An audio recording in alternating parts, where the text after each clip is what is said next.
منگنی ہو گئی، فون پہ گپ شپ چل رہی ہے، پھر موٹر سائیکل پہ ذرا گھمانے پھرانے میں لے جا رہے ہیں کہ بھائی میری فیونسی ہے. ہاں بالکل. تو اس بارے میں شریعت کیا کہتی ہے؟ دیکھیں بالکل، جہاں صرف آپ انگوٹھی سے اندازہ لگا لیں کہ جب انگوٹھی پہنانا منگنی کے موقع پر ہاتھ میں ہاتھ دے کر جائز نہیں ہے تو پھر ایک بائک پر بٹھا کر گھمانا کیسے جائز ہوگا؟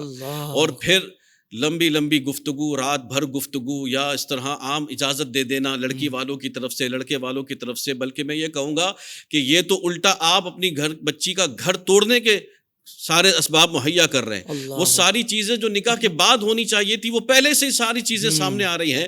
تو کئی ایسی مثالیں آپ کے بھی سامنے ہوں گی، میرے بھی سامنے ہیں، کہ ابھی یہ گپ شپ میں بات چیت میں ہی ایسی باتیں یہاں تک ہو گئی منگنیاں ٹوٹ گئی.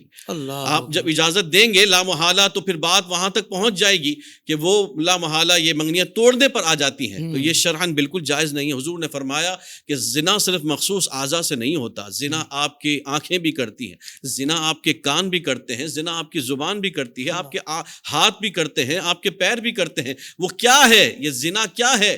ہاتھوں کا، کانوں کا، زبان کا، آنکھوں کانوں کا زنا یہی تو ہے کہ ایک مرد غیر محرم عورت سے یا عورت غیر محرم مرد سے وہ فون پر بات کرے. جب بات کرے گی تو یہ آنکھوں کا، اپنے زبان کا زنا ہے. جب کانوں سے باتیں سنیں گی تو یہ کانوں کا زنا ہے. تو یہ ہر عضو کا زنا ہوتا رہے گا تا وقت کہ یہ اس میں توبہ نہ کرے. لہٰذا منگنی ہو گئی، بات چیت ہو گئی، اولاً تو منگنی کے بعد اتنی تاخیری نہ کی جائے.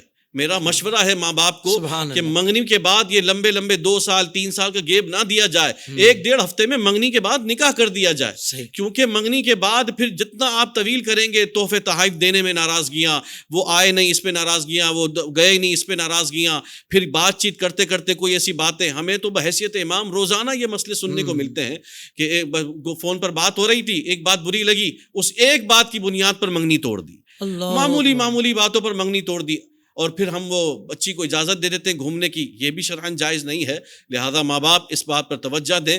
اور منگنی ہوئی ہے تو بس منگنی بڑے بزرگوں کی حد تک رہے، اور نکاح کے بعد جو سارے معاملات ہیں وہ سر انجام دیے جائیں.